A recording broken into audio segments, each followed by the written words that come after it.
Olá pessoal, nós vamos agora para a terceira parte da aula sobre o novo coronavírus, né? Falar sobre um pouquinho sobre prevenção e tratamento, tentar tirar algumas dúvidas de todo mundo. Meu nome é Gustavo Magalhães, sou médico infectologista da Secretaria Municipal de Saúde e Vigilância da Prefeitura do Rio de Janeiro. Então vamos lá. Não dá pra gente não comentar nessa parte de prevenção que o mais importante a fazer é lavar as mãos. A gente tem que saber lavar as mãos.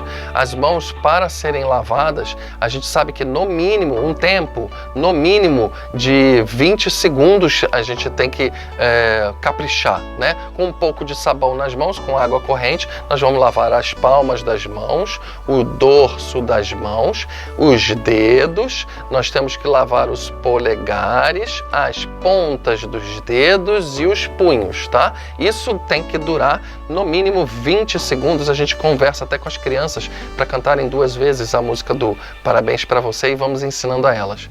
Sempre lembrando, higieniza. Como é que eu vou me infectar pelo coronavírus se uma pessoa perto de mim que está infectada, tossir, espirrar e não fizer aquela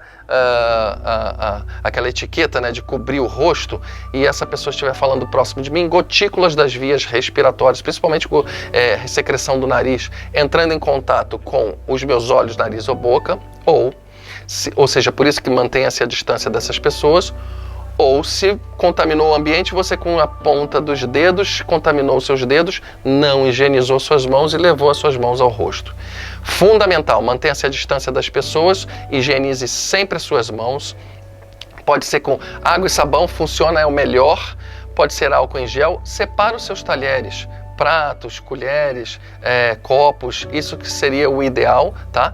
Vamos vacinar para gripe, profissional da saúde tem que ser vacinado para gripe, tá? Porque não é que as pessoas me perguntam, se eu vacinar para gripe e para pneumonia, eu vou estar mais forte para o coronavírus? Não é isso.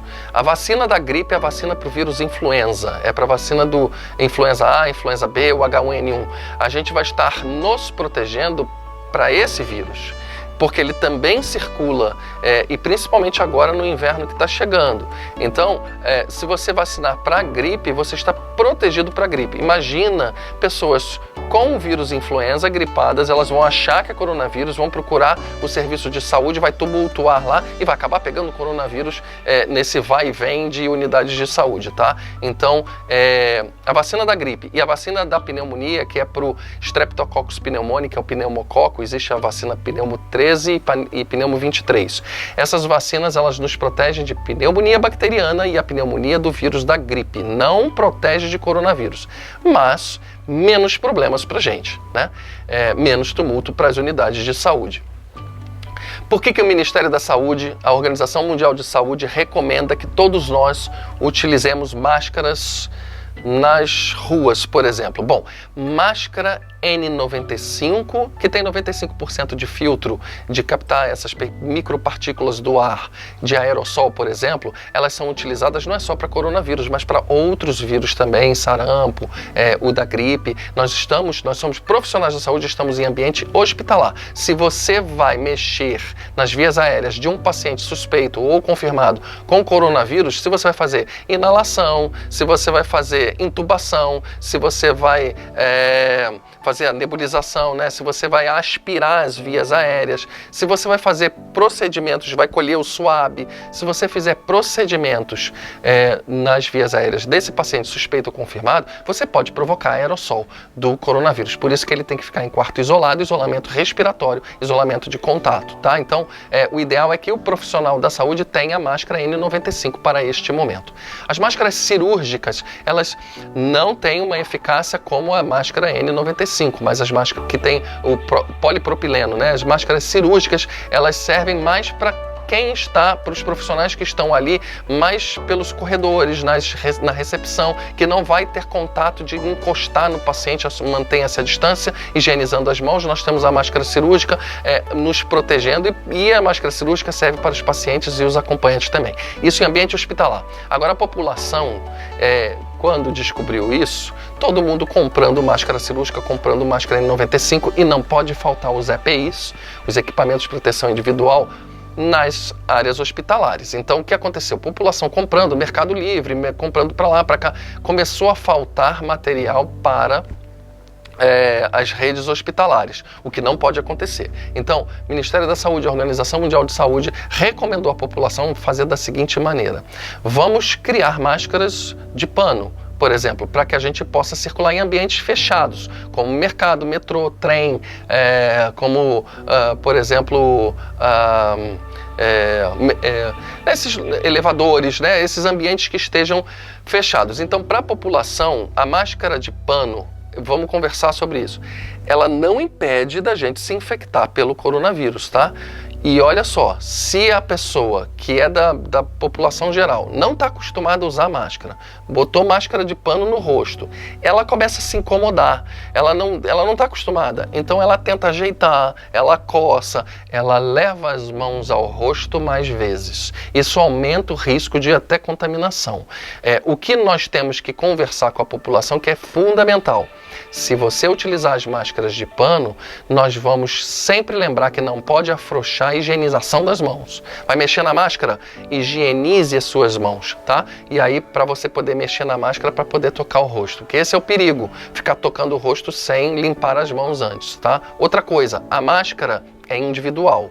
A máscara de pano, ela é individual. Cada um use a sua. Você pode chegar em casa, lavar, bota com água e sabão, porque o vírus morre com inativa, né? Com sabão, com detergente, com sabão em pó, não tem problema. É legal, é interessante colocar em molho de água sanitária uns 20 minutos, deixar secar e passar um ferro quente. Aí você pode reutilizar. O período de reutilização é em torno de 4 horas. Orientamos não reutilizar mais de 30 vezes. Máscara é sua. Utilizou, você não empreste a ninguém. Na hora de colocar, coloque-se pelas orelhas, né, os elásticos, não é para ficar tocando na frente ou na parte de trás, e na hora de tirar não é para jogar em qualquer lugar, né, de deixar em cima do ambiente, porque senão a máscara vai estar contaminada, você vai contaminar o ambiente, tá? Então, para guardar, o ideal é dentro de um envelope de papel, tá? Esse aqui é o ideal a fazer. Muito bem. Mas o Ministério da Saúde e a Organização Mundial de Saúde recomenda, não é nem para a gente não pegar o coronavírus, estamos pensando nos assintomáticos. Os assintomáticos, que não têm sintomas, eles podem transmitir o vírus? Eles não tossem, eles não espirram, a quantidade de vírus deles é menor. A chance deles transmitirem o vírus é menor, mas existe. Então, qualquer barreira serve. Aí a gente vai ajudar, tá? Não vai impedir, não é perfeita, mas você colocar um pano com dupla camada, se você coloca, na hora de você falar, você está assintomático, você não está tossindo, espirrando. Na hora de você falar, você meio que bloqueia as suas gotículas caírem no ambiente. Se você faz isso, você protege o próximo protege a você. Todos estamos protegendo a todos nós. Esse aí é um protocolo de tratamento do coronavírus do Ministério da Saúde. Aí fala exatamente das recomendações do uso de máscaras nos ambientes hospitalares. Vocês vão ter também outra aula sobre paramentação, sobre desparamentação, ou seja, colocar as roupas, o equipamento de proteção e a retirada, como quer ser feito, porque existem determinadas etapas. Gente, para a gente encerrar, vamos falar um pouquinho sobre tratamento, tá? Não tem remédio específico para isso, não tem vacina até o momento. Vamos falar um pouquinho sobre plasma, cloroquina e essas coisas todas, tá? Então, até o momento, a terapia, monitoramento de suporte, que é o que nós vamos ter que fazer, tá? A gente vai ter que tratar o paciente por causa da síndrome respiratória aguda. Lembrando que isso é de notificação compulsória, em menos de 24 horas você suspeitou, você tem que notificar, e aí vamos isolar o paciente, nós vamos fazer o que a gente pode. Vamos lá. Corticoide. Pois é, quando o vírus entra no nosso corpo, inicialmente ele fica nas vias aéreas superiores, a quantidade de vírus é maior nessa região, no início dos sintomas. O paciente ainda está leve. Quando ele vai descendo e vai para o pulmão e ocorre uma reação inflamatória, e a gente tem muita reação inflamatória dentro dos alvéolos, por exemplo, começa a falta de ar. Quando essa frequência respiratória acima de 24, o oxímetro, você vê que a saturação de oxigênio menor que 94, é melhor indicar o hospital para esse paciente. E aí, quando você perceber que esse paciente está se agravando desse ponto, aqui já se passaram uns 7 dias de doença, nós temos uma quantidade de carga viral menor, a quantidade de vírus já está caindo e nós estamos, o que aumentando é a nossa resposta inflamatória, e cada um é cada um. Tem gente que vai reagir mal, tem gente que vai reagir sem ter muitos problemas. Então isso vai variar de cada um. Nesse momento é o momento que a pessoa reage e aí nós temos a nossa resposta inflamatória, em que os nossos leucócitos eliminam muitas citocinas, principalmente interleucina 6, provocando uma resposta inflamatória generalizada no nosso corpo, tá? Aí a gente pensa, vamos fazer corticoide? Bom, corticoide com SARS, com MERS, as nossas experiências anteriores, eles não foram muito bem. Eles até atrapalharam o clareamento viral, atrasou a eliminação do vírus no nosso corpo.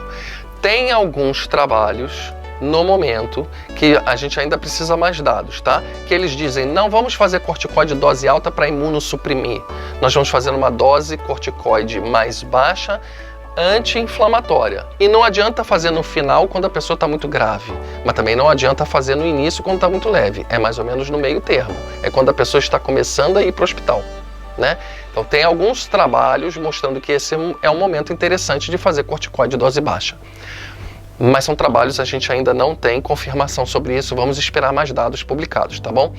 No laboratório, nós temos in vitro, ou seja, você pega o vírus, você cultiva o vírus e você pega o remédio e testa. Quando você está fazendo os testes em laboratório, nós vimos que diversos medicamentos fazem cair bem a carga viral, a quantidade de vírus, a gente elimina o vírus sem lesar as células, sem romper as nossas células que estão ali cultivadas também, tá? Tem gente que me pergunta, já que o álcool em gel na mão funciona, por que não faz um remédio com álcool em gel? Porque é tóxico, gente. A gente não vai tomar uma água sanitária, meter álcool no sangue. Não é assim. A gente tem que, in vitro, olhar no cultivo de vírus, você vai colocar os remédios que não vão ser danosos para o ser humano e que estão eliminando o vírus. Então, in vitro tem funcionado bem. Ivermectina, natoxosamida, desculpa, eu não lembro de falar esse vermífugo, né? Tem os antirretrovirais, como por exemplo lopinavir, como atazanavir, como darunavir, o remdesivir, que é um antiviral, todos eles in vitro, cloroquina, hidroxicloroquina, estão in vitro funcionando bem, não lesando as células dos seres humanos, mas a gente tem que fazer essas pesquisas agora assim, vamos usar esses remédios em pessoas saudáveis. Tá, mas a gente já fez alguns trabalhos desses remédios em pessoas saudáveis, então vamos utilizar esse remédio em pessoas que estejam com coronavírus, mas o ideal é a gente comparar em grupos pequenos, pessoas com coronavírus usando esses remédios, pessoas com coronavírus não usando esses remédios, tá? Com comitê de ética em pesquisa, com termo de esclarecimento e consentimento assinado, aí a gente vai pesquisar isso. Isso a gente ainda não tem dados. Então o fato de você estar ouvindo que os antirretrovirais, que os vermífugos, que a cloroquina, por exemplo, esteja funcionando, calma, a gente ainda tem que ajustar a dose, a gente ainda tem que ver em grupo caso e grupo controle se está funcionando bem, se as pessoas estão evoluindo bem sem complicarem as doenças. Ah, mas, por exemplo, hidroxicloroquina é feita para lúpus, para artrite, para, por exemplo, pessoas com chikungunya na fase crônica e vai bem. Mas são pessoas que têm chikungunya e não são pessoas que têm coronavírus com o corpo todo inflamado, tá? Então é uma coisa completamente diferente. Então a gente vai ter que avaliar nesse grupo com coronavírus para ver se é a mesma coisa ou não. Então vamos aguardar, eu estou ansioso, esperançoso também por resultados bons para que a gente possa ter uma boa evolução. Mas a nossa prefeitura, claro, por uso de compaixão, ou seja, nós estamos vendo uma situação grave de muita gente morrendo, esses remédios todos sendo controlados, é o médico que prescreve, é o médico que decide se vai fazer ou não. A prefeitura do município do Rio de Janeiro tem esse nosso protocolo de realização da cloroquina e hidroxicloroquina naqueles pacientes graves que eu mostrei que vão precisar dos que estão indo para a CTI, aí esses pacientes sendo acompanhados com eletrocardiograma, tá? Porque a gente sabe que esses medicamentos, principalmente cloroquina, podem causar arritmias, então você vai ter que acompanhar eletrocardiograma, exames de sangue, tudo direitinho para a gente poder avaliar. O plasma, as pessoas falam do plasma. O plasma funciona da seguinte maneira: uma pessoa que se infectou pelo coronavírus, que já ganhou a imunidade, você vai pegar os anticorpos dessa pessoa e você vai utilizar os anticorpos dessa pessoa numa pessoa que esteja grave. E aí vamos pensar, pode ser que funcione? Sim, a gente já utilizou isso várias vezes em diversas doenças e funciona bem, sabe? Então, é uma boa. A gente está até ansioso também, otimista em relação a isso, que pode ser que funcione os anticorpos de pessoa que já passou pela doença em pessoas que estão graves no momento. O que a gente questiona é assim, quando a pessoa está muito grave, que já está no CTI, que está muito inflamada, a carga viral já caiu, né? Tem ainda vírus, mas muito pouco, já está caindo. Essa pessoa está inflamada. E aí eu não sei se o plasma e os anticorpos vão ajudar em alguma coisa neste momento, talvez um pouco antes. Mas a gente vai precisar de estudos para a gente saber, para a gente acompanhar, tá? Espero que isso funcione também. Por isso que a gente fala que esses medicamentos, o plasma, talvez seja interessante utilizar antes de se agravar. Mas não é para as pessoas fazerem em casa, indiscriminadamente, sem o acompanhamento de eletrocardiograma, de exames de sangue, sem o acompanhamento médico, porque quer fazer dentro de casa, não dá para fazer isso aí, né? Então a gente tem que ficar atento a isso. Gente, para encerrar, as vacinas para que elas sejam aprovadas, passa por diversas etapas, né? De estudos, de eventos adversos, de eficácia. Então não vamos ter vacina tão cedo, pelo menos até o final desse ano a gente não vai, não sei nem se para o ano que vem, eu não sei, se nós vamos ter uma vacina eficaz assim tão rápido, tá? O que eu quero passar para vocês é o seguinte, as pessoas me perguntam, mas a gente ganha imunidade duradoura para o coronavírus? A gente também não sabe. A pessoa que ganha o IgG, ela fica com esses anticorpos neutralizantes, eles protegem de outras infecções, a gente pode se reinfectar? A gente ainda não sabe. Pensa na hepatite C, na sífilis, essas doenças, você pega o vírus da hepatite C, você pega a bactéria da sífilis, por exemplo, você produz anticorpos. Mas aí, por exemplo, você trata a hepatite C, você eliminou o vírus da hepatite C, você trata a sífilis, você acabou com o bichinho da sífilis, mas os anticorpos permaneceram por um tempo. O da sífilis até podem sumir, mas o da hepatite C, ele se mantém para o resto da vida. Tá lá, o anti-HCV positivo. Essa pessoa pode pegar hepatite C de novo. A pessoa, mesmo com alguns anticorpos de sífilis, pega sífilis novamente. Então são anticorpos que não são neutralizantes, eles não ganharam imunidade duradoura. A gente vai ter isso no coronavírus? Bom, com os outros vírus de transmissão respiratória, a gente geralmente vê isso por um tempinho, por um ano, talvez 2 anos, né? Mas a gente não sabe, não sabemos. Então, o fato de você fazer o exame de IgG deu positivo, a gente ainda não sabe se você está imune ou não. Tem outra coisa, o vírus faz mutações. A gente já sabe aí, tá vendo nesse slide, o A, B, C, são vírus que, o A é o vírus que a gente, pelos sequenciamento genético, nós vimos isso na região da China. Já o B, a gente vê uma sequência genética um pouco diferente na Europa. Já, por exemplo, no C, esse é o que está mais parecido aqui com as Américas. Então, o que eu quero passar para vocês é assim, o vírus vai fazendo modificações, vai fazendo mutações, mas não importa, se a gente descobrir uma vacina, a gente vai adaptando. Descobrir a vacina, o vírus ganhou mutação, mas a gente vai adaptando a vacina também. A história natural é que o vírus vai fazendo essas mutações e ele vai perdendo força, ele vai acabar se tornando cada vez mais fraco, até que um dia, se Deus quiser, a gente já não vai ter mais preocupação, sabe, medo ou pânico que esse vírus está causando em toda a população. Se Deus quiser, isso vai passar.